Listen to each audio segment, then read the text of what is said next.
진보층들의 어떤 투표 적극성이 상당히 높게 형성돼 있거나 아니면 보수 성향층의 투표 의지가 지금 꺾였다? 상당히 허물어져 있는 상황이어서 이분들이 투표에 참여하게 할지 여부가 상당히 중요한 과제인 것이고 제일 중요한 거는 조사의 방식이 뭐냐. 단일화 얘기도 많이 하고 뭐 이제 열심히 하면 지지로 올라갈 거라고 하는데 사실 여론조사 제일 중요한 거는 이 합의 100%라는 게 너무나 중요한 것인데 지지율은 샘물이 아니거든요. 샘솟지 무한정 샘솟지가 않아요. 근데 한번 논의해 볼까 이런 마음이 들 수 그래요? 있는 측면이 있는 거예요. 쪽의 단일화의 가장 큰 변수가 오히려 황교안 후보라고 생각합니다. 그러니까 유희동 후보 쪽에서 이길 수 있는 가능성들이 되게 커 보인다면 모르겠는데 판이 이렇게 해서 만약에 지금과 같은 지지율들이 유지가 된다라고 하면 국민의힘 지지자들은 투표를 포기를 할 가능성들이 많을 것 같습니다. 선거 관심 있는 지역들이 항상 뉴스에 요즘 많이 나오고 있는데요. 과연 그 지역들의 민심 또 전체적인 판세 어떻게 되는지 오늘 한번 여러분과 이야기 나누도록 하겠습니다. 오늘 함께해 주실 분 오피니언스 윤희웅 대표님 어서 오시고요. 네, 안녕하세요. 네, 반갑습니다. 그리고 아마 저희 방송은 처음 모시는 것 같습니다. 한국사회여론조사 KSOI죠. 여기 장형철 부소장님입니다. 어서 오십시오. 예, 반갑습니다. 네, 반갑습니다. 네, 자 그리고 최은경 기자님 어서 오십시오. 네, 안녕하십니까. 네. 근데 우리 장형철 부소장님은 그 여론조사 관련해서 저희가 아주 눈에 익지는 않은 분인 것 같습니다. 예. 예. 그 전에 더 높은 자리에 갈 수 있었는데 지금 이러고 계시는 거예요. 그래요? 네. 어디 가시려고 그랬었죠? 청와대? 끈 떨어진 친명이라고 제가 지금 예전에 성남에서 네. 그 이재명 그 시장님일 때 같이 일을 좀 했었고 정치 현장에 사실은 저기 있다가 네. 여론연구소에 있었던 지는 한 2년 정도 됐는데 요즘 팔자에 없이 방송에 최근 나가게 돼가지고 예. 약간 버벅대더라도 좀 양해를 해주셨으면 좋겠습니다. 알겠습니다. 근데 여론조사 같은 거 믿는 분이 아니었던 걸로 저는 기억해요. 왜냐면 제가 뭐예요? 만났을 때는 그때 이제 이재명 시장을 취재하려면 몇 개 포인트가 안 됐어요. 한 세 분 정도가 이제 핵심이었는데 네. 그 중에 한 분이었거든요. 근데 왜 대통령이 되셨는데 여기 이러고 계시는지가 저의 이제 의문이었죠. 여론조사 결과를 딱 받으면 그냥 몇몇 포인트만 보고 나머지 자료 안 보고 원래 그랬죠. 컨설팅하러 오면 통계표만 주고 가십시오 이렇게 따돌리고 이랬었는데 장영철 부소장님이 네. 근데 지금 그 두 가지가 제 업이 됐습니다. 그래서 그때 저한테 상처 받으신 모든 분들께 사과드립니다. 여튼 그래서 여론조사를 아주 면밀하게 지금 보고 계시는 거 맞죠? 예, 그렇습니다. 네, 알겠습니다. 조금 이상한 것 같은데 그럼에도 불구하고 일단 하나하나 보기 전에 전체 판세 살짝만 좀 보고 갈까요? 네, 그 지금 먼저 이거 하나 여쭤봐야 될 것 같아요. 저희가 사실은 가장 관심 있는 것이 지금 격전지의 여론조사 상황이잖아요. 네. 도대체 평택은 언제 업데이트가 되는 거야? 대구 북갑은 새로운 여론조사가 언제 나오는 거야? 이게 계속 궁금한데 왜 안 나오고 있는 건가요? 예전에는 여론조사를 조사 기관들이 매우 빠르게 한 2, 3일 후에 할 수가 있었어요. 근데 네. 요즘에는 통상적으로 언론에 발표되는 조사는 대동소이하게 통신사 3사의 선관위를 통해서 휴대전화 번호를 받아요. DB를 이제 받습니다. 네. 그것을 이제 안심번호 형태로 번호를 바꿔서 이제 받게 됩니다. 예. 그래서 그것을 받은 후에 조사를 실시하는데 이 과정이 10일 정도 걸려요.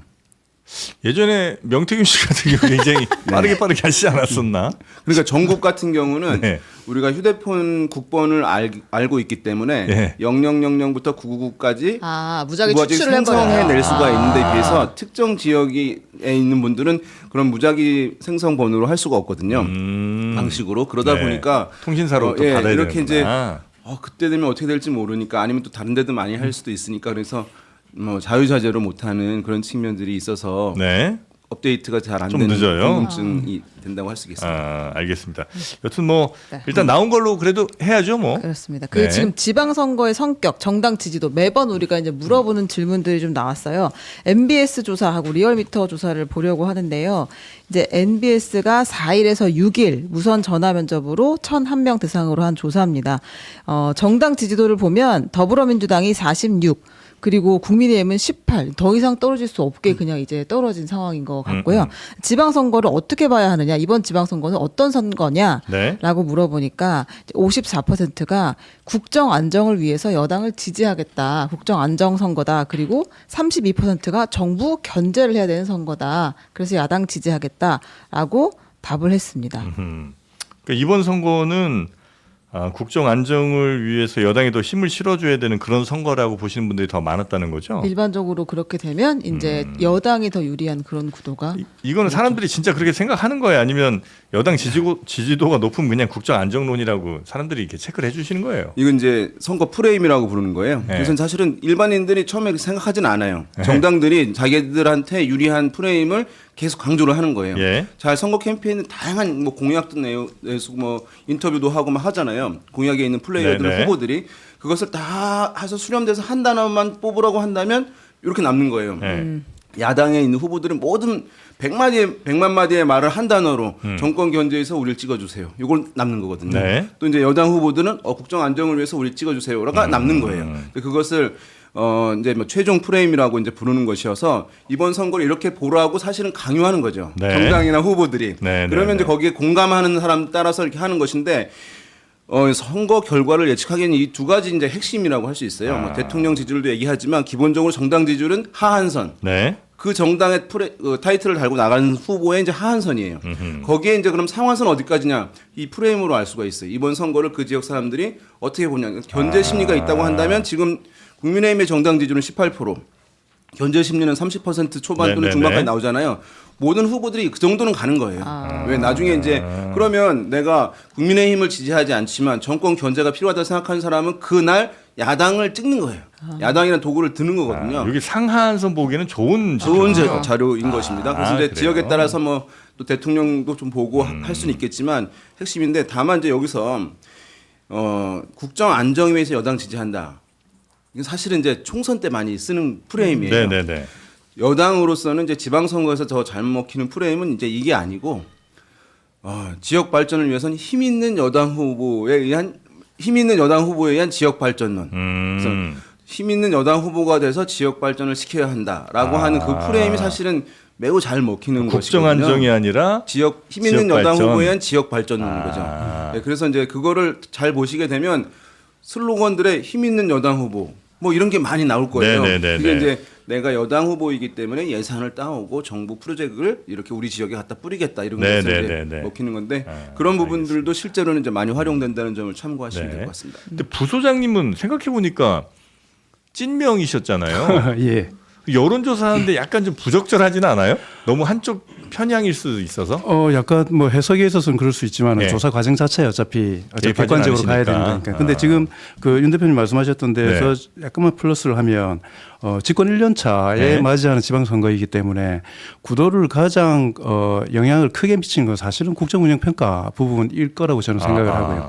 아까 그 말씀하셨던 동일한 조사에서 국정운영평가에 잘하고 있다가 67%, 잘 못하고 있다가 23%입니다. 네. 대구 경북에서조차도 잘하고 있다가 62%, 부울경은 63%. 자, 이 정도 밑에 기반이 갖추어지면 그 위에서 이를테면 정당 지지도나 후보의 인물이 이 근본 틀 위에서 움직이는 것이기 때문에 가장 크게 작동하는 게 이거고, 그러니까 국정 지지율이 이 정도 되니까 당연히 이번 선거는 국정 지지하는 그 정부의 안정성에 대해서 동의하느냐 아니냐가 큰 구도가 되는 거고요. 그런 측면에서 민주당 지금 여당 입장에서는 유리한 프레임에서 싸움을 하게 되는 그런 경기인 겁니다. 네. 알겠습니다. 자, 그러면 좀 흥미진진하게 네. 지역 하나하나 좀 가볼까요? 네. 그 이번 지방선거 성격을 그 다른 지역과 다르게 정의한 곳이 한 군데 있습니다. 바로 대구입니다. 대구에서는 지방선거 어떻게 보느냐 했더니 정부 견제를 위해 야당을 지지하겠다라는 응답이 49%로 더 나왔고요.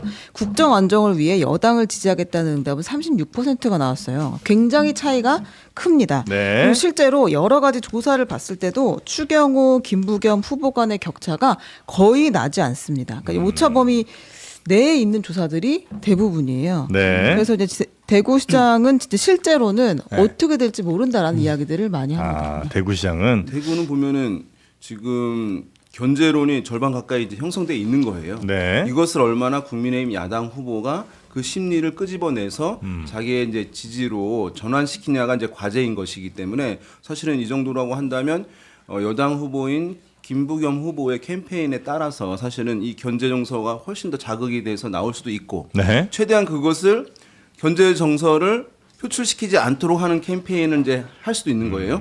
그런데 견제 정서를 표출시키지 않는 캠페인을 하려면 정당 대 정당 하면 안 되는 거예요. 근데 이제 대구 사람 김부겸 뭐 이런 것들을 이제 강조하는 것인데 네. 그래서 이 결과는 굉장히 이제 앞으로 불확실성을 예고하는 제 지표라고 할 수가 있겠죠.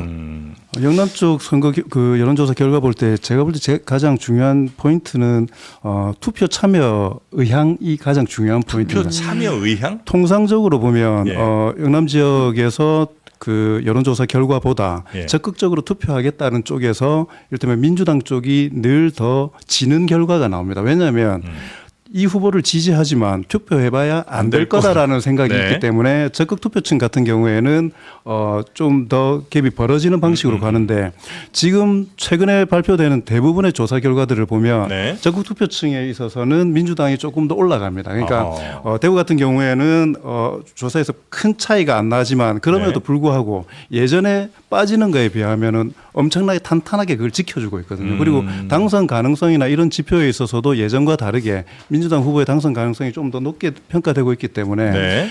현재 보수 결집 후보가 확정됐기 때문에 경향적으로 따라붙는 그리고 일부 한두 조사 정도는 뛰어넘는 것도 있지만 네. 전체적인 흐름이 역전되거나 그런 상황으로까지 아직은 볼 상황은 아니다라고 저는 생각을 합니다. 네. 방금 이제 말씀해 주신 게 굉장히 중요한 사항인데요. 이제 여론조사에서는 투표에 참여하지 않는 사람들도 포함되어 있으니까 예. 이제 선거에는 투표 참여할 사람들만의 여론이잖아요. 득표율 같은 경우는 그래서 반드시 투표 참여하겠다. 그래서 그분들은 근데 과거에 비해서 이례적인 현상이 있는 거예요. 네. 예전에는 어르신들이 투표 참여 의지가 워낙 높았기 때문에 보수 정당의 후보들, 보수 정당의 지지자들 또는 보수 성향층에서 투표 참여율 반드시 참여하겠다는 게 월등히 높았어요. 옛날에는.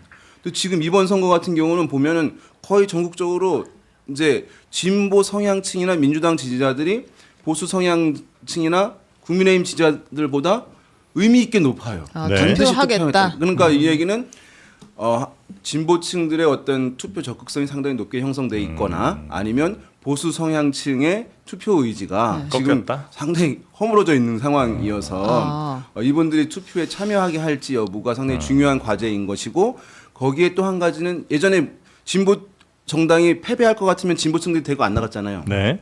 어르신들은 상관없이 나가시잖아요. 근데 최근에는 보수층도 20, 30대가 생겼다는 거예요.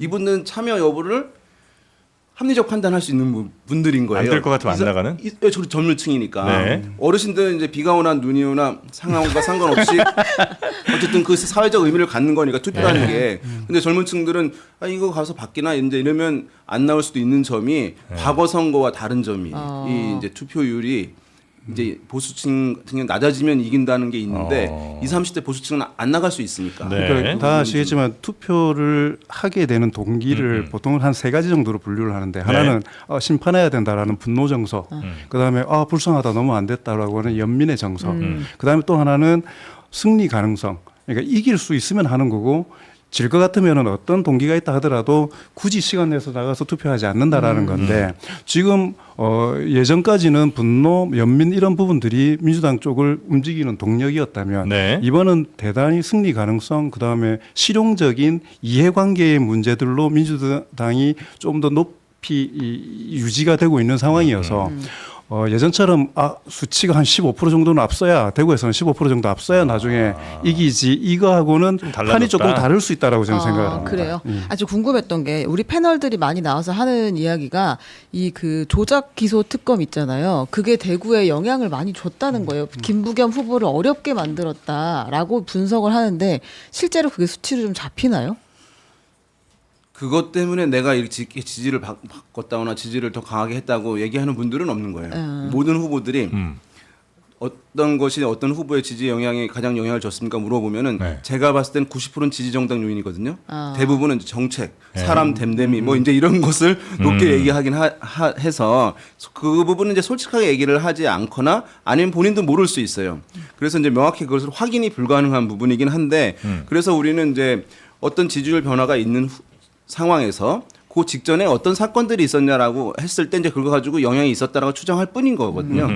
그래서 어쨌든 지금 대구는 두 가지 가설이 가능하거든요. 이제 국민의힘 공천 논란이 일단락된 부분이 있었기 때문에 국민의힘 지도부에 대한 심판 정서가 일정 부분 해소가 됐기 때문에 그래서 올라가는 약간 것도 올라간 있고. 측면이 하나가 있는 거고 거기에 뭐 아니다 뭐 보수층들 같은 경우는 이 견제 정서는 있는데 견제 정서를 자극할 명분이 없던 상황에서 이 조작기소 특검 관련해서는 보수층들이 이제 그 자극이 좀 될 수 있는 부분이 있으니까 그것도 영향을 줬을 것이다라고 이제 얘기를 할 수 있어서 지금 비등하게 나오는 상황이긴 한데 사실은 우리가 이제 지금 최근 국면을 봤을 때 이거 지금 팽팽해졌다 이렇게 특이하게 됐다라고 얘기할 수 있지만 다른 평소 때를 본다고 한다면 지금 이 상황도 상당히 이례적인 상황이에요. 그렇죠. 서로 그렇죠. 이제 비슷한 상황도 그런 면에서 어쨌든 경쟁 구도 국면에 들어간 거는 이제 맞다고 봐야 될 것 같습니다. 거기에 이제 그런 부분이 영향을 줬겠죠. 네. 게다가 변수로서의 성격이 이제 상실돼 버렸기 때문에 그러니까 예를 들어서 그 특검이 통과가 되어서 결과론적으로 이 문제가 선거에 영향을 미치게 된다면 통제 불가능한 이슈가 되는 거지 않습니까? 근데 민주당이 그 백을 결정할 수 있는 사안이었고 그거 하려고 하다가 게다가 청와대에서 먼저 입장을 밝히고 그 부분을 수용하면서 내용 전반에 대해서까지 다 수정할 수 있다라는 의향을 보이면서 물러나 버렸기 때문에 앞으로 얼마나 많은 이슈들이 있습니까? 지금 국민의힘이 이것만 끌고 가기에는 이미 이슈로서의 의미가 상실됐기 때문에 이제 요 사안만으로 본다면 민주당이 더 불리해질 사안은 별로 없을 것 같다라는 생각입니다. 네. 뭐 반대로는 이제 어쨌든 그 사안이 있었고 나중에 할 거 아니냐라고 하는 이제 공세 소재로는 네. 유효한 측면도 있겠고 왜냐하면 이제 뭔가 필요한 분들한테는 이제 당장 이게 시행이 되지 재료가 않았다 좀, 하더라도 있어야 이제 살아있는 부분이라고 할 수는 있겠고 반면에 말씀하신 대로 이래서 이제 여당 후보를 한번 뽑아보자라고 한 사람들은 안 했잖아 아직 한 거 아니잖아라고 해서 이제 그분들이 다시 보수 회귀되는 것을 또 막아주는 효과도 있을 텐데 네. 그런 것들은 다 이제 캠페인의 역량이라고 봐야 될 것 그러니까 같습니다. 주말에 대구에 다녀온 이 좀 전에 나왔던 강수영 변호사 증언에 따르면 대구 전역에 플래카드가 엄청 달렸다는 거예요. 이거 조작기소 특검 때문에. 관련해서 그리고 이제 어쩌면 민주당을 내 지금까지 지지하지 않았는데 국민의힘 지지하기 좀 껄끄러웠던 분들이 분명히 계실 텐데 그분들이 올커니 이제는 정권이 막 나가는구나. 요거 한번 잡아야 되겠다. 이런 마음으로 다시 이쪽에 불이 좀 붙었다. 이런 얘기를 이제 해주시더라고요. 네, 실제로 그래서 김부겸 후보도 굉장히 지금 난감해하고 있고. 근데 앞서 말씀드린 네. 대로 국정 지지율이 안 빠지고 있지 않습니까? 저는 그게 제일 중요한 지표라고 생각을 하거든요. 네. 이뭐 공소취소 이런 모든 부분들이 당에서 움직이는 것이기는 하지만 공격의 주요한 포인트는 뭐냐면 대통령이 본인의 사법 리스크를 없애기 위한 이게 조치다. 그리고 그걸 위해서 당이 앞에서 하고 있다라는 게 핵심 포인트였는데 네. 대통령이 물러나주고 그다음에 당이 그걸 뺐는데 이 부분이 국정 지지율에 영향을 미치지 않는다라는 건 근본적으로 지방선거에 미치는 영향력이 그렇게 크지 않을 수 있다라는 그걸 반증하는 거라고 생각을 합니다. 그러니까 심지어 대통령 지지율은 높더라도 이제 그렇게 가는 거 아니야. 특히나 이제 뭐 대구 경북 지역이라든지 이렇게 뭐 부산, 울산, 경남이라든지 이렇게 조금 굉장히 그 작은 차이로도 결정이 날 만한 지역들에서는 굉장히 그럴 수 크게 다가오는 것 같더라고요. 왜냐하면 이제 대통령은 우리 이제 지표들 성격을 보면 대통령 지지율이라는 표현을 이제 붙이긴 하지만 사실은 이제 대통령 일 잘하냐 못하냐라고 뭐 질문을 하는 거니까 내가 대통령을 정치적으로 지지하지 않지만 이제 잘하는 건 잘한다고 할 수 있으니까 네. 사실 이 부분 그래서 이제 이명박 정부 때는 이제 대통령 국정 지지율이 그때도 막 50% 60% 많이 갔어요. 근데 선거는 판판이 깨졌어요. 그러니까 그것이 다른 지표들과 같이 탄탄한 게 연계됐을 때 힘을 발휘한다고 보이고 단순히 이제 대통령 평가만 갖고 이제 하기는 이게 대통령 지지율은 아니니까 정치적 지지는 아니니까 네. 그런 측면도 있어서 좀 같이 봐야 되는 건데 두 분의 의견 약간 다른데 네. 이거는 또 결과를 좀 지켜봐야 할 것 같습니다. 네. 네. 부산으로 가볼까요? 부산에 가야죠. 부산 전문가예요. 누가요? 부산 왜요? 그냥 그냥 부산 사람일 뿐입니다. 부산 사람이고 부산시에 있었어요. 그렇죠? 아, 그래요? 부산시에서 예. 일을 했으니까 박형준 네, 박형준 시장하고도 어쨌든 이제 이때는 아니고요. 예, 그러니까 숫자로 연관이 있고. 드러나지 않는 민심 파악도 그렇죠. 가능하신 부산 민심을 거죠. 조금 네, 그렇죠. 들어보려고 네. 하는데요. 아니, 간단하게 요거 먼저 갈게요. 전재수 대 박형준. 원래는 이제 전재수 후보가 출마 선언을 했을 때는 월등히 앞섰는데 박형준 그 후보가 따라 붙는다 추세상 이런 이야기들이 계속 나오고 있어요. 수치가 조금씩 좁혀지는 것들이 있고 물론 다 오차범위 밖이라서 그냥 월등하게 이긴다고 해도 될 것 같은데 언론에서는 계속 조금 위기다 이제 이런 얘기들이 나오거든요. 이거는 어떻게 봐야 하나요? 부산 MBC 조사는 오차범위 안쪽으로 들어온 거죠? 맞나요? 네. 그렇습니다. 46.9 대 40.7입니다. 네. 네. 요거는 어떻게 좀 결과 보고 계십니까? 그러니까 저녁이 되면 이제 날이 어두워지는 것인데. 네. 아, 저녁이 되면 날이 오고다. 굉장한데요.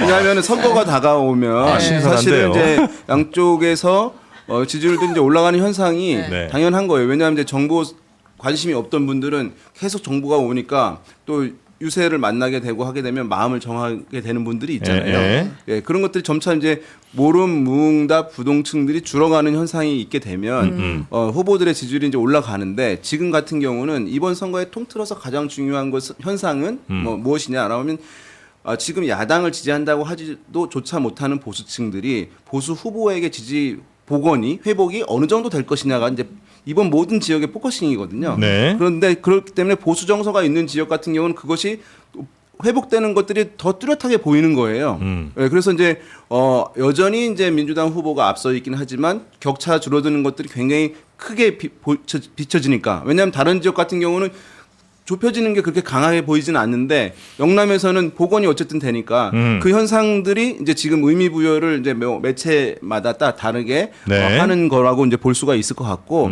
그래서 이제 그 현상이 일단 제일 크다고 볼 수 있어요. 그러니까 어떤 강력한 기류의 구도 변화로 인해서 전체적으로 변화가 되고 있다라고 볼 정도는 제가 봤을 때 아직은 아니나 원래 보수 정서가 강했던 지역의 보수층들이 야당 후보에 대한 지지 표질이 워낙 제약되어 있던 상황에서 네. 그것이 선거가 다가옴에 따라서 일정 부분 복원되는 현상이 그 어느 지역보다도 영향이 빠를 수밖에 없는 점 그것을 일단 이제 보시는 게 맞지 않을까라는 생각 듭니다. 박형준 후보가 후보로 결정되는 과정에 있어서의 컨벤션 효과가 분명히 작동을 했고요.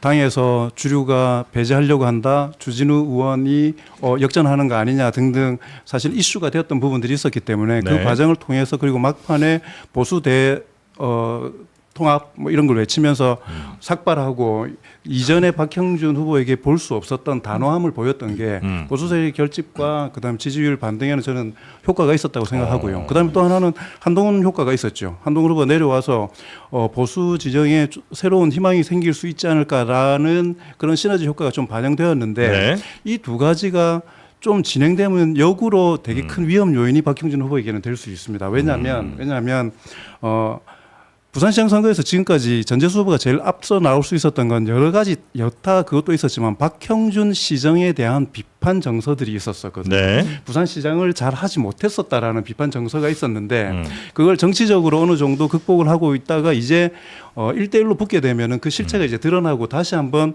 의제가 그쪽으로 가게 된다라는 장점. 거기다가 한동훈 후보가 나왔을 때 가려졌던 그 프레임이 지금 다시 살아나고 있으면 유능 대 무능 일을 잘하거나 못하거나 이런 걸로 맞붙게 될 경우에 이번 선거에서 지금 부분이 다시 이게 확 엎어지거나 이렇게 하기에는 간단치 않다라는 생각은 듭니다. 네. 이건 이제 두 분께 공통적으로 좀 여쭙고 싶은데 여론조사 기관이 있고 의뢰하는 곳이 있잖아요. 두 곳의 성향에 따라서도 답이 매우 다르게 나옵니까? 아니면 뭐 의뢰하는 곳의 영향이 훨씬 더 커요? 아니면 조사기관의 영향이 커요? 이제 두 가지가 있을 수도 있고 없을 수도 있는데요. 네. 뭐냐면 네. 그 일단은 조사를 불러서 처음에 안녕하십니까 이제 해서 그 안내 가이드가 나가요. 네. 우리 누굽니다라고 하는 게. 근데 예전에는 의뢰한 곳도 이제 이름을 썼었어요. 가령 이제 무슨 일보가 땡땡 일보가 어디에 의뢰해서 하는 조사입니다라고 이제 예전에 그런데 요즘에는 그 의뢰기관명은 안 불러줘요. 요새요? 예, 그래서 조사기관명은 조사기관만. 얘기를 하게 돼 있어요. 그럼 조사기관이 하는데 그 기관이 한길 너무 리서치야. 그럼 어떻게 해요, 사람들이? 아니 그러니까 너무 유명한데 전환길 아니야? 이러면서 전환기 끊는 거 아니야? 아니야. 한 번도 생각을 못 아, 그래요? 그게 제일 지금 중요한 이슈예요. 한길 리서치라는 게 한길 문제 뉴스는 아닌가? 있으니까 네. 그러니까 한길 뉴스가 있더라고요.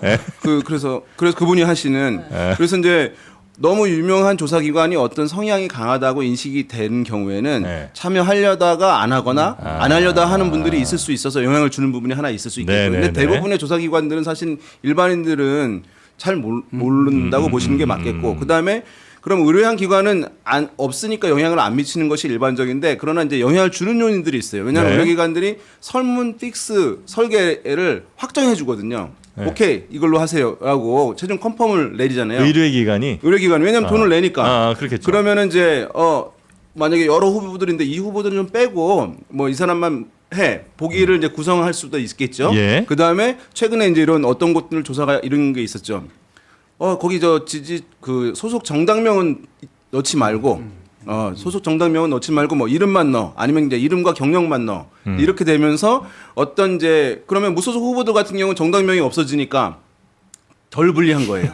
근데 자기 또 경력에 정당명이 들어가 있다. 그럼 본인이 또 유리해지는 거예요. 막 그런 경우에는 이제 조사기관이 설문 설계를 만든 후에 의뢰기관이 확정을 짓는 과정 속에서 어떤 걸 물어라. 질문 순서라든가 그런 이제 보기에 대한 표현 등에서 영향을 줄 수 있으니까 그래서 그러면 조사기관은 그것이 크게 불법적인 것이 아니라고 하면 수용할 가능성이 높거든요. 그런 부분에서 이제 영향을 이제 줄 여지가 있는데 대부분은 사실 요즘에 이제 선관위에서 엄격하게 좀 보기 때문에 우리가 생각하는 노골적인 그런 것들은 잘 없긴 합니다. 그래요? 예. 아니 뭐 기관별로 좀 이렇게 다른 결과들이 최근에 좀 많이 본 것 같아서 이게 선거가 전국적인 대형 선거가 아니라 그런가 이제 그런 생각도 근데 잠깐 들긴 사실 했거든요. 포인트는 아까 말씀하셨던 것 그러니까 제일 중요한 거는 조사의 방식이 뭐냐. 네. ARS냐 전화 면접 직접 하는 거냐. 이 포인트가 제일 중요하고요. 음. 그 ARS는 제가 흔히 비유를 드는데 지하철역 같은 데서 나오면은 홍보 전단 나눠줄 때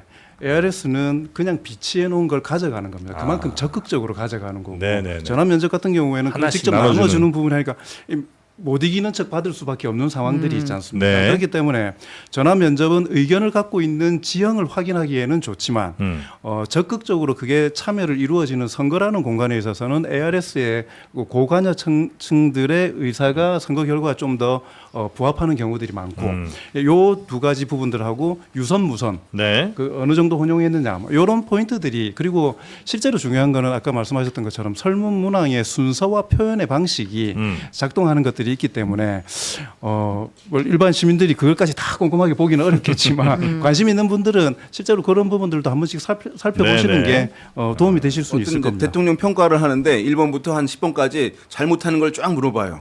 마지막에 지금 대통령이 일 잘하고 있습니까? 잘 못하고 있습니까? 이런 거를 질문 순서 효과라고 해요. 그다음에 이제 국회에서 막 법안이 여야가 싸우고 있는데 이 법안 해가지고 강행 처리하는 게 맞습니까? 아니면 뭐 합의 처리하는 게 맞습니까? 합의라는 표현이 너무 아름다운 거예요. 강행 처리 너무 안 좋잖아요. 그러면 무조건 볼 것도 없는 거예요. 다 이런 표현들에 따라서 이제 문맥 효과 뭐라고 이제 하는데 이런 것들이 뭐 영향을 좀 주는 거죠. 네. 알겠습니다. 그런 그 가치 판단이 들어가 있는 단어를 어떻게 배치하느냐에 따라서도 답이 굉장히 달리 나올 수밖에 없는 제일 크죠. 뭐 그런 것들도 있다.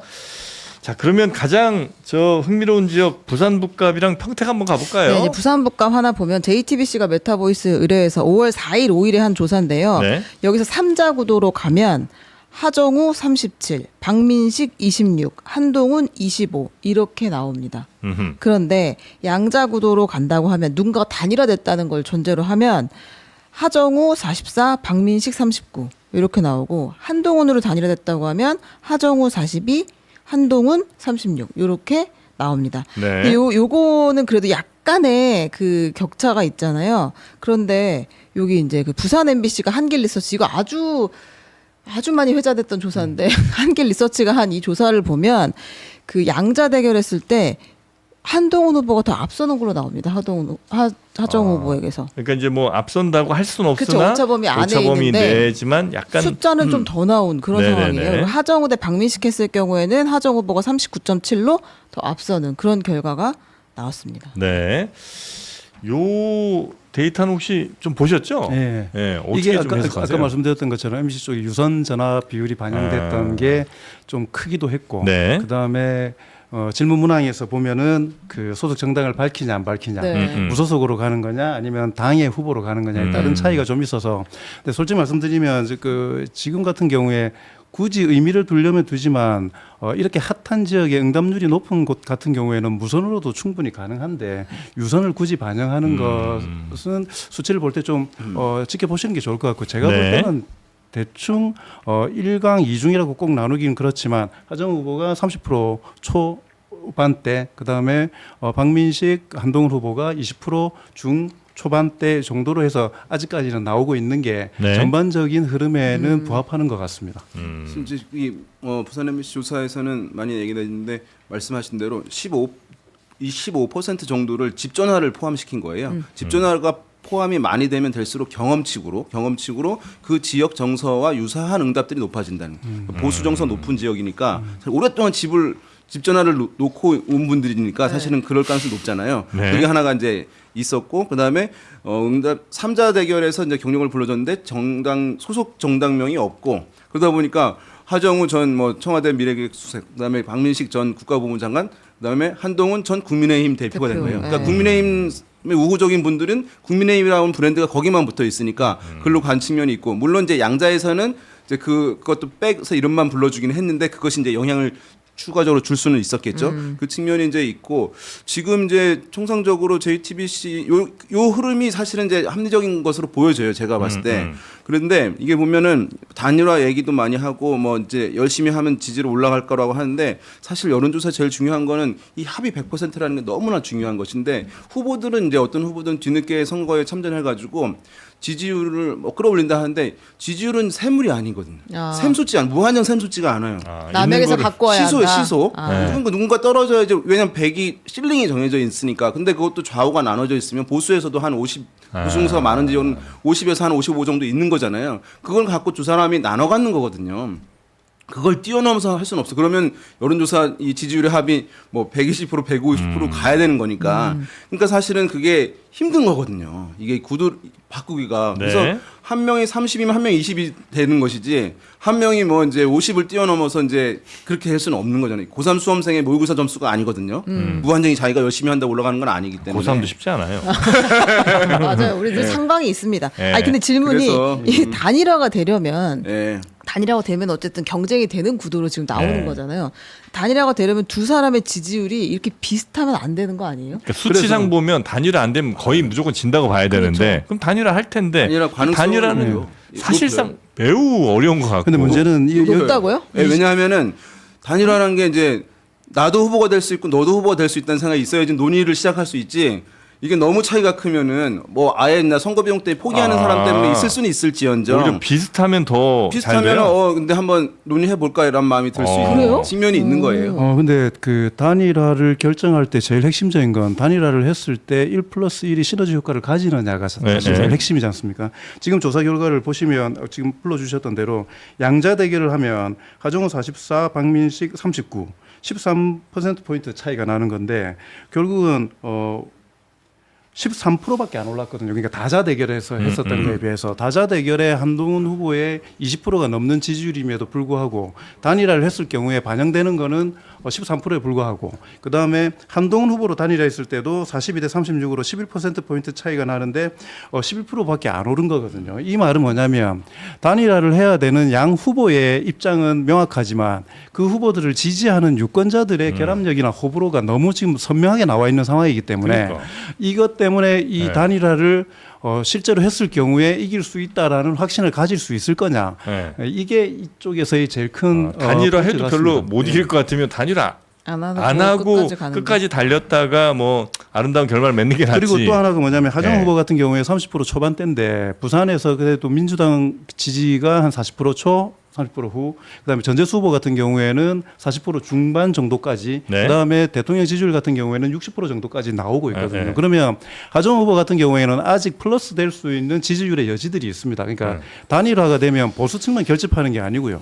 그 상대가 되는 쪽에 있어서도 이겨야 된다라는 것 때문에 결집 효과들을 가져오게 돼 있거든요. 그렇기 때문에 하정 후보가 지금 턱에 차는 정도의 지지율을 얻고 있는 것이 아니기 때문에 섣부르게 저쪽에서 단일화 논의가 진행될 경우에 내부에서 얻는 것보다 잃는 게 더 많을 수 있다라는 전체적인 지형을 보면 단일화의 논의가 되게 복잡한 셈법으로 빠질 수밖에 없을 거다라고 생각을 합니다. 단일화 양자 대결로 했을 때 누수가 너무 커요. 네. 그렇구나. 이게 1+2 저렇게 간단하게 하시면 되는데 2는 안 되더라도 네. 뭐 1.7 7 정도는 돼야 해야 되는데. 되잖아요. 그러니까 네. 사실은 이 소신 보수 내부에서의 소신파들이 그러니까 가치가 네. 확연히 다른 네, 네, 부분들이 네, 네. 있어서 그 문제는 매우 중요한 이제 과제일 것 같습니다. 근데 단일화는 진짜 힘들 것 같아요. 부산은 그럼요. 특히나. 네. 네, 여기는 나는 안 된다고 봅니다. 네. 네. 자, 그리고 평택? 평택 한번 가볼까요? 네. 평택은 지금 그 업데이트가 잘 안 되고 있어요. 이거 좀 조사가. 궁금한데. 평택이 그리고 지역 간 격차가 되게 평택을 안에서도 엄청 크잖아요. 성격도 다르고 이제 인구도 엄청 퍼져 있고. 도농복합이라면서요. 네, 그래서 지금 JTBC가 메타보이스에 의뢰해서 5월 4일에서 5일 조사한 요 조사가 가장 최신 조사인데요, 공식적으로는. 근데 여기 보면 5파전일 경우, 이제 물론 그 6파전이 되겠지만, 김용남 23, 유이동 18, 조국 26, 김재현 6, 황교안 11, 요렇게 나왔습니다. 네. 근데 만약 양자 대결이 이 말은 김용남 조국 간의 단일화를 전제로 한 것이죠. 양자 대결이 될 경우에는 김용남 47, 유이동 32 이러면 너끈하게 이기는 거고 조국 46, 유이동 31 이것도 역시 너끈하게 이기는 결과가 나왔습니다. 네. 너끈하게 이긴다 이거죠. 네. 여기는 근데 조국 김용남 후보가 단일화를 할 가능성이 여기도 거의 없죠. 희박하죠. 네. 그래서 이제 단일화 논의의 제1 조건. 누군가 1위가 있는데 2등, 3등 그 밑에 있는 사람들이 스스로는 안 되고 합치면 우리 이길 수 있어라고 하는 이게 맞아 떨어져야 되는데 지금은 월등한 1위가 없는 거예요. 그러니까 단일화 안 하고 나 열심히 우리 스스로 하게 되면 나도 1위 할 수 있다는 생각이 들 수 있잖아요. 그러니까 단일화 논의를 굳이 이제 안 해도 되는 상황이 제가 봤을 때는 있어서 그리고 단일화가 좀 쉽지는 않은 흐름이라고 보이긴 하고요. 그런데 제가 봤을 때는 그래도 이제 이 진보당의 김재현 후보 같은 경우에 굳이 끝까지 갈 이유는 없기 때문에 아마 전격적으로 민주당 후보와 아니면 조국혁신당 후보와 단일화 제안을 아마 받을 가능성이 있어 보이고 제가 봤을 때는 그걸 먼저 누가 가져가느냐 여부가 승기 잡는 데 도움이 되지 않을까. 그럼 뭔가 줄 수 있는 데가 또 단일화 논의를 할 수 있겠죠. 제가 봤을 때는 민주당이 좀 가능성이 더 있지 않을까라는 네. 생각을 그냥 어떤 근거는 없는데 상황만 보고 봤을 때는 가능성이 있지 않을까 알겠습니다. 싶습니다. 그러니까 김재현 후보가 조국이든 김용남 후보든 하여튼 두 사람 중에 한 명과 먼저 단일화를 하게 될 가능성이 높다. 양쪽에서 당연히 러브콜은 보낼 거고. 네, 강할 거라고 생각됩니다. 김재현 후보는 수치상으로는 모르겠으나 하여튼 하면 김용남 후보 쪽으로 가지 않을까요? 왜냐면 그렇죠. 전국적인 판세를 봤을 때 당적 이익을 생각한다면 예. 거래할 게 생기는 후보하고 하는 게 맞겠죠. 근데 저는 평택 쪽의 단일화의 가장 큰 변수가 오히려 황교안 후보라고 생각합니다. 아하. 그러니까 황교안 후보가 블루칩입니다. 보수 쪽에 만약에 이 통합을 하게 된다면 예. 이쪽에서 단독으로 나갔을 경우에 이길 수 있느냐에 대한 그 위험 요인들이 발생을 하는데 예. 지금 같은 경우 지금까지 정치적 성향이나 여러 가지를 봤을 때 황교안 후보와 유이동 후보가 단일화할 가능성이 사실은 별로 없기 때문에 지금 현재의 판세를 가지고 저희가 판단하는 거지 않습니까? 네. 근데 만약 이 둘 보수 후보들이 단일화를 하는 결단을 만약에 내리게 된다면 진보진영 쪽에 있어서 그 단일화에 대한 요구들이 엄청나게 강해질 거기 때문에 네. 지금하고는 다른 판으로 저는 가게 될 거라고 생각하지만 황교안 후보가 지금까지 지내온 걸로 봤을 때는 그런 결단을 하지 않을 거라서 단일화가 쉽지 않을 거다라고 생각을 합니다. 그래서 유이동 후보는 선대위원장을 김문수 전 대선 후보를 네. 이렇게 이제 영입했다고 해야 되나요? 임명했다고 해야 되나요? 네. 이제 왜냐하면 황교안 후보가 워낙 보수세를 10% 이상이면 굉장히 의미 있게 가져가는 거거든요. 그쵸. 그거를 어떻게든 좀 흡수하려고 하는 차원에서 이제 김문수 전 대선 후보를 이렇게 이제 선대위원장으로 하고 있다고 하더라고요. 기사를 보니까. 근데 이게 선거가 점점 다가올수록 이제 조직들이 모이기 시작하잖아요. 예를 들면 지금은 황교안 후보를 지지하고 있는 민심이라도 투표를 결국에 할 때는 이제 유이동 후보에게 한다거나 뭐 이런 흐름들이 좀 있을 거 아니에요. 어쨌든 가능성이 있는 사람에게 네. 투표하는 네. 전략적 표심인 거죠. 이제 민심의 자발적인 자발적 단일화. 네, 그런 것이긴 할 텐데. 네. 근데 이제 황교안 후보를 지지하는 분들은 굉장히 사실은 강할 것 같은데 성향이 부정선거에 대한 이제 생각 또는 이제 뭐 미국과 한미 동맹에 대한 굉장히 투철한 이제 인식 뭐 이런 것들이 있는 분들이잖아요. 같이 네, 배워왔을 때는 네. 그래서 그게 다른 후보와 달리 빼내오기가 약간 좀 공고해요 여기는. 두세 개 배의 에너지가 들지 않을까. 불가능하다는 건 아닐 텐데 그 그럴 수 부분은 있겠네. 어떨지 모르겠습니다. 근데 결집을 해서 유이동 후보 쪽에서 이길 수 있는 가능성들이 되게 커 보인다면 모르겠는데 판이 이렇게 해서 만약에 지금과 같은 지지율들이 유지가 된다라고 하면 국민의힘 지지자들은 투표를 포기를 할 가능성들이 많을 것 같습니다. 그러니까 그래요? 여기에 그 후보들 간의 결단이나 어떤 감동도 없고 전략적으로 승리할 수 있는 가능성이 그렇게 크게 보이지도 않는다라면 자기 표가 사표가 될 거라는 생각도 들 거고 뭐 그런 유인 투표에 대한 유인이 그렇게 크지 않을 거기 때문에 뭐 그렇게 투표율을 또 좀 근데 이건 중요하게 봐야 될 것 어떻습니까? 같습니다. 예를 들어 황교안 후보가 말씀하신 것처럼 굉장히 가치지향적인 사람들이 많이 몰려 있고 아주 똘똘 뭉쳐 있잖아요. 이때 대충 하는 단일화 말고 유이동 후보 확실하게 밀어줍시다 이렇게 이제 메시지를 황교안 후보가 여기저기 돌아다니면서 내면 네. 황교안 후보를 지지했던 사람은 역시 황교안 후보가 이렇게 하자고 적극적으로 얘기한다면 글로 갈 수 있잖아요. 그렇게 되면 합치면 한 30쯤 되는 거고. 네. 그러면 조국, 김용남 만약에 3파전으로 이렇게 가게 되면 그렇죠. 유이동 가능성이 없는 게 아닙니다. 그러니까요. 없는 게 아니에요. 그렇죠. 그래서 이제 네. 막 이게 이제 단일화도 시안이라는 게 있잖아요.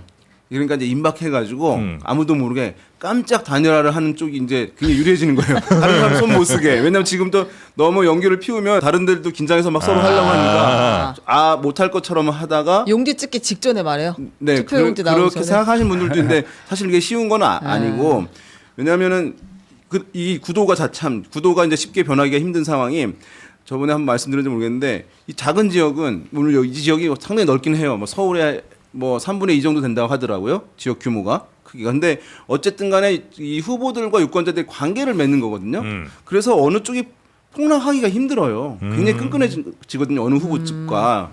그래서 이게 아무 이제 단일화 논의가 없으면 이 흐름이 그냥 가는 거예요. 그렇게 이제 보시면 될 것 같습니다. 평택의 하여튼 단일화 변수는 황교안으로부터 시작될 것 같다. 이런 전망을 내주셨고. 근데 평택의 유권자가 16만 명 정도 되는 것 같은데 네. 그 중에 한 60%가 투표를 한다고 보면 네. 16에 60%면 얼마예요? 16에 근데 60. 거기는 이제 한 또 한 10만 명 정도가 만 한다고. 18세까지는 유권자 아닌 거고요. 유권자 수로 아마 그렇게 유권자가 봤던 것 16만. 같은데 그러면 한 10만 명 정도 투표한다고 2만 이렇게 5명이 나눠 가진다. 거기서 한 3, 4천 표 더 가져가면 되는 거 아니에요? 한 3, 4만 표면 충분히 3, 4만 역대 가장 낮은 뭐 득표율로 될 수 있을 거다라고도 하는데 정치는 사실은 움직이서 사실 생물이어서 저는 지금 그렇게 하고 다 양보를 할 것 같지는 않지만 또 엄청나게 폭발적인 또 변동이 역동성이 만들어질 수도 있기 때문에 네. 한번 봐야죠 여기는. 알겠습니다. 자, 하여튼 평택까지 좀 봤고요. 혹시 뭐 더 보고 싶은 지역이 우리 최 기자님 계실까요? 네, 아니 서울시장은 조금 더 저희가 나오면 여러 개의 수치가 나오면 한번 모아 보겠습니다. 요거는 뭐 지금 수치는 없지만 그 서울시장은 진짜 굉장히 많은 관심을 받을 지역인데 생각보다 지금 약간 좀 잠잠한 것 같아요. 왜 그렇습니까 서울 지역은? 그러니까 이제 다른 지역들 관심 받은 언론사 지면과 네. 뉴스에 그 시간이 정해져 있기 때문이거든요. 그래서 그런가요? 지금 이제 트럼프와 이제 지금 중동 전쟁이 사실은 절반을 차지하고 있는 상황이에요. 네. 그래서 가뜩이나 지금 지방선거가 다가오고 있는데 불구하고 이 이슈들이 보도가 잘 안 되는 부분이 있고 그 중에서 핫한 곳들이 뭐 이제 대구와 뭐 부산과 북과 평택 이런 거예요. 그러다 보니까 서울이 원래는 가장 계속 주목받아야 되는 상황인데 그러지 않은 부분들이 제일 크다고 보여지고 예. 그렇지만 이제 격차가 아무튼 이제 이게 자산 선거 위주로 서울은 갈 것이기 때문에 격차가 좀 줄어들 가능성이 있어 보이거든요. 제가 봤을 때 네. 그렇게 되면 아마 서울은 마지막에 상당히 주목받는 구상할 것 같습니다. 근데 마지막에? 부동산 관련해 가지고 그게 서울 그 여론에 지금 남은 기간 동안에 되게 크게 작동할 거라고 이야기하는데 저는 예방 주사를 많이 맞았다고 생각하거든요. 네. 이재명 정부에서 부동산과 관련된 강도 높은 정책들을 선거를 앞두고 있음에도 불구하고 6개월 전, 8개월 전부터 지속적으로 발표하고 그 홍도를 관리해 왔기 때문에 네. 지금 부동산이나 이런 부분들 때문에 현재 여론이 많이 바뀌지 않을 거다. 그리고 서울이 왜 관심을 못 받냐면 어느 정도 정리가 됐다라는 분위기가 있기 때문인 것 같은데. 판세가 좀 정리된 거예요. 근데 역으로 말하면 그래요? 그리고 주요한 포인트가 강남 3구를 포함한 보통 강동구까지 해서 강남 4구를 한 권역으로 묶어서 하는데 여기에서 정원호 후보가 이기고 있는 조사 결과들이 실제로 많이 나오고 있습니다. 강남에서도 그러니까 그렇기 때문에 당 지지율에서 정원호 효과가 플러스되는 부분들이 좀 있습니다. 근데 문제는 역으로 말하면 이렇기 때문에 다른 쟁점 지역만 보고 있다가 서울을 기본으로 민주당이 가져가는 걸로 되어서 지방선거 결과에서 그걸 상수로 갈 거거든요. 그렇기 때문에 서울 쪽에 변동사항이 생겨버리면 서울 그 다른 데를 이기더라도 민주당 같은 경우에는 대단히 결과에 대한 평가에서 큰 타격을 받기 때문에 뭐 마지막까지 잘 관리를 해야 되는 것이죠. 알겠습니다. 끝으로 저 광역 중에 국민의힘이 몇 곳 정도, 그러니까 내일 당장 투표한다면 몇 곳 정도 가져가실 거라고 보세요? 맨날 물어봐. 네. 이거 내일 다 투표하면. 박제합니다, 여러분. 내일 한다면 이제 한두 곳이죠, 사실은. 한두 곳, 네. 한두 곳이면 경북지사. 대구랑 경북? 예, 지금 대구시죠. 상황이긴 한데 부울경 다 그러면 민주당으로 지금 가요? 상황에서는 이제 그렇다고 봐야 되는데 남은 기간에서 이제 그 한두 곳에서 또 추가적으로 한두 곳을 국민의힘이 확보를 하느냐 여부가 사실 이번 지방선거 남은 기간에 뭐 포인트라고 할까요? 네. 뭐 저는 그렇게 생각합니다. 부소장님은요? 저도 한 군데 정도라고 생각합니다. 한 군데? 왜냐하면 경북. 경북 정도 빼고는 왜냐하면 인물 구도 정책 뭐 이렇게 이야기하지 않습니까? 네. 선거할 때 구도 별로 바뀌지 않을 겁니다. 아까 말씀드렸던 이 선거의 가장 큰 구도는 저는 아까 윤용 대표님하고 약간 차이는 있을 수 있지만 이재명 정부에 대한 평가라는 게 가장 큰 기본 구도이고 네. 이재명 정부에 대한 평가가 기본 구도이기 때문에 정책은 중앙 정부와 연결되는 힘 있는 후보 정도의 그걸로 정해져 있고 상수로 정해져 있는 거고 인물이 지금 다 확정돼 있는 상황이고 어제 오늘 바뀌는 상황들이 아니기 네, 때문에 네, 네. 현재 판세에서 그렇게 크게 저는 달라지기가 어려울 거다라고 생각을 합니다. 그래요. 네. 여당에 힘 있는 후보만큼 또 우리에게 힘을 주는 게 흑염소 진행 아닌가. 정말 필요합니다 우리에게. 네, 홍삼 녹용을 품은 흑염소 진액 본정심 본 흑염소 진액입니다. 지리산 무항생제 흑염소. 지리산에서 그냥 막 뛰어놀던 흑염소 바로 잡아다가 농협 인증 6년근 홍삼 함께 짜다가 러시아 녹용까지 한 포에 다 담아 버렸습니다. 아주 진한 본정심 본 녹용 흑염소 진액. 네, 이거 흑염소 진액 굉장히 좋아하실 것 같은 느낌이거든요, 우리 부소장님. 저는 사실은 처음 먹어보는 건데. 아, 그래요? 한번 먹어보고. 그래요? 드셔보세요. 와, 이거 물처럼 드실 것 같은 느낌이거든요. 예. 안 먹어도 튼튼해서. 그렇습니까? 굉장히 잘 마시겠습니다. 건강해 보이세요. 예. 건강 체질인 거. 운동 많이 하시죠? 그렇죠. 운동 딱 많이 하시는 예, 스타일이야. 소장 저는 이제 이게 운동 많이 실제로 하세요, 소장님. 네, 운동 별로 안 하시는 것 같아요. 실제로 네. 제가 30대 때 기력이 너무 없을 때 네. 요거를 보내주셔가지고 이제 그 처가 쪽에서 아, 장모님이. 정말 기력을 완전히 회복해가지고 그래요? 네, 체질 자체가 바뀌긴 했는데 그래요? 네. 저런 멘트를 해. 네. 아, 그럼요. 많이 배워가시는 근데 분들. 그때는 흑염소만이었는데 지금 홍삼과 녹용까지 들어간 그렇죠. 거잖아요. 맞아요. 그렇지. 예. 일주일에 한 번만 먹어도 네. 금요일까지 쌩쌩할 것 같은데. 부족함이 없어요. 완전한 이게 한 포입니다. 지금 마셨는데 표가 좀 나는 거예요. 네. 누적 판매량 140만 포. 대한민국 흑염소 진액 3년 연속 1위입니다. 더보기란 눌러보시면 40% 추가 할인 그리고 10포 추가로 더 보내드린 이벤트까지 하고 있으니까 놓치지 마시고요. 배송 메시지 칸에 장르만 여의도라고 꼭 써주시면 감사하겠습니다. 자, 오늘 민심을 한번 두 분과 살펴봤고요. 저는 잠시 후에 월드컵 이제 한 달 남았죠? 네, 월드컵 이야기 한번 다뤄보도록 하겠습니다. 두 분 대단히 감사하고요. 또 뵙겠습니다. 감사합니다. 네, 고맙습니다.